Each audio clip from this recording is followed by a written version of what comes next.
In this lecture, we will conclude our mini-series on US AI laws and policies.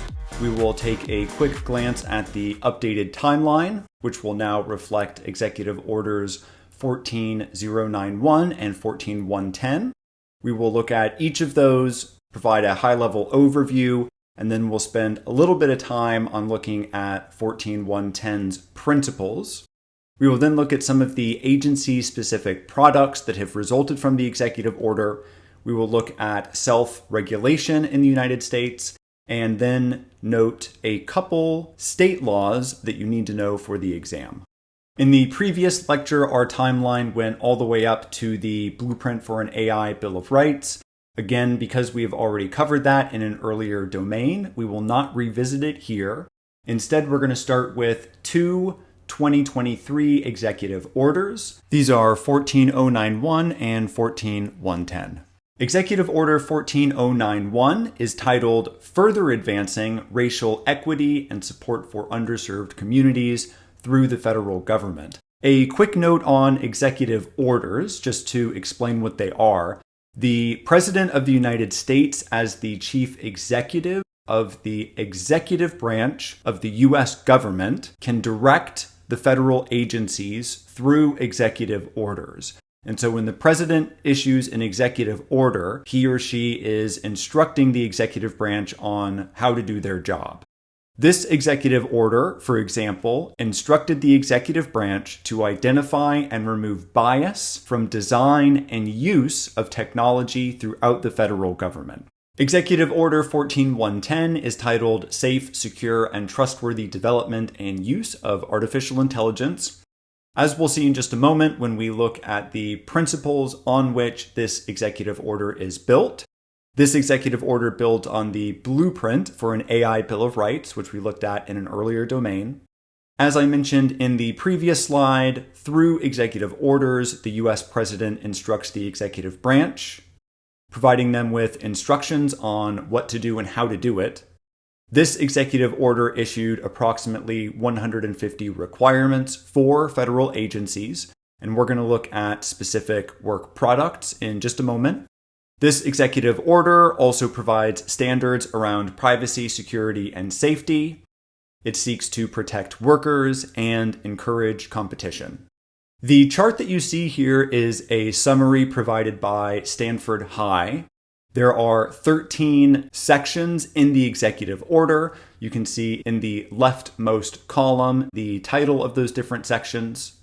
And on the rightmost column, you can see a summary of those requirements. Now, this is one of the, if not the longest executive order in history. I believe if you were to print out the entire executive order, it would be well over 100 pages, somewhere around 110. It's not necessary for you to read through the entire executive order. I think what you're most likely to be tested on is just knowing that this is a policy of the United States, knowing that it's an executive order, know the number, know the title, know that it's built on the Blueprint for an AI Bill of Rights. And I would take a moment to pause the video and just very briefly read over the different section titles as well as the summary of requirements. Remember, 10 miles wide, 1 inch deep. You don't need to know the specifics for the exam. The content I think you're most likely to be tested on regarding this executive order is its principles. And if you think back to the Blueprint for an AI Bill of Rights, you'll remember that there were 5 main principles there. They included safe and secure, human consideration, alternative, and fallback, algorithmic discrimination protection, notice and explanation, and data privacy. You will see those 5 principles here in some form or another, in addition to a few others. The additions are going to be number 2, responsible innovation, competition, and collaboration. Number 3, support American workers. Number 4, advance equity and civil rights. I think that one is going to overlap with the algorithmic discrimination protection. Number 5, protect American consumers. And 6 and 7, manage risks of federal government AI use, and federal government should lead the way. In this and the next slide, we're going to look at a few agency-specific requirements. I think especially those here, the requirements of NIST, are very likely to come up on the exam in some form or another. NIST, N-I-S-T, is an acronym for the National Institute of Standards and Technology. NIST is part of the Department of Commerce, and NIST is responsible for a number of different requirements. The ones that I think are most important for you to remember are the NIST AI Safety Institute, NIST's guidance on generative AI, research on authenticating and watermarking AI-generated content, and NIST's creation of evaluation and guidance benchmarks. Two other agencies that need to be on your radar for the exam, specifically with concerns to executive order related requirements, are the Department of State and the Department of Homeland Security, or DHS. The Department of State has published an Enterprise AI Strategy. They have also incorporated the use of responsible AI into their mission. At DHS, the department has established an AI Safety and Security Board. They have also developed recommendations and best practices for critical infrastructure. And finally, DHS is also working to improve security, resilience, and incident response of AI systems. With regards to self-regulation, you need to know about the voluntary pledges that were made by a handful of companies at the White House in July of 2023. And so at this time, representatives from Amazon, Google, Meta, Microsoft, and other organizations met at the White House, and they made voluntary pledges to abide by a code of conduct with regards to their operationalization of AI systems. Two tools available to organizations interested in self-regulation are the NIST AI Risk Management Framework and the NIST Trustworthy and Responsible AI Resource Center. And finally, with regards to the federal government of the United States, you should also know about the National Telecommunications and Information Administration, or NTIA, Artificial Intelligence Accountability Policy.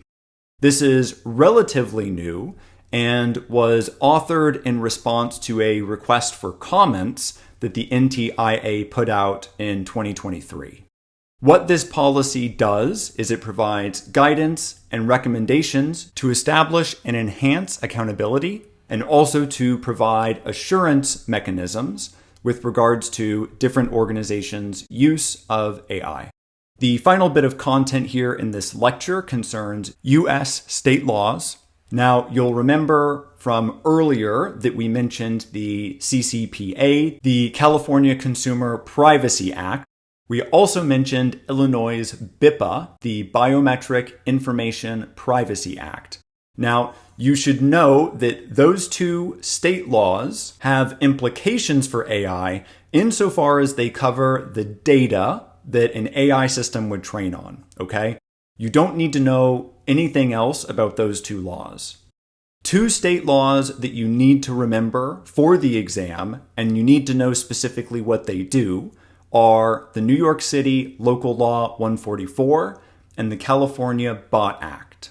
Local Law 144 requires an audit, specifically a bias audit, of AI-enabled recruitment tools. And so if you're using an AI system to help you screen employees for a job, that system must undergo a bias audit. In California, there's the Bot Act, and this statute prohibits the use of bots to encourage a sale. So you can't have AI systems interacting with consumers and trying to sell them things. The last little bit regarding privacy laws in general, keep in mind that most privacy laws include an opt-out for automated decision-making. Many privacy laws also prohibit ADM profiling. You'll remember that we talked about profiling in Domain 2. You cannot use ADM to profile consumers. In this lecture, we concluded our mini-series on United States AI laws and policies. We looked at Executive Orders 14091 and 14110. Executive Order 14091 requires the executive branch of the federal government to identify and remove bias from the design and use of technology. Executive Order 14110 builds on the blueprint for an AI Bill of Rights. It has approximately 150 requirements for federal agencies, provides standards around privacy, security, and safety. It seeks to protect workers and encourage competition. Again, remember that Executive Order 14110 builds on the blueprint principles. I won't reread this list here, but you should know where they overlap. That is, know where the executive order and the blueprint overlap. With regards to agency-specific products, you should remember those from NIST, the Department of State, and the Department of Homeland Security. Specifically for NIST, you need to remember its establishment of the AI Safety Institute. You should also remember the technical requirements, for example, those concerning watermarking AI-generated content. For the Department of State, remember the Enterprise AI Strategy. And for DHS, remember the AI Safety and Security Board and the safety of critical infrastructure. With regards to self-regulation, remember the voluntary pledges by leading tech companies. Remember that the NIST AI RMF is voluntary. You need to know that NIST set up the Trustworthy and Responsible AI Resource Center, not only for the exam, but it's a really good resource for everyone in AI governance. You also need to know about the NTIA's AI Accountability Policy. Finally, with regards to US state laws, know how automated decision-making is affected in privacy laws. You also need to remember New York City Local Law 144 and the California Bot Act.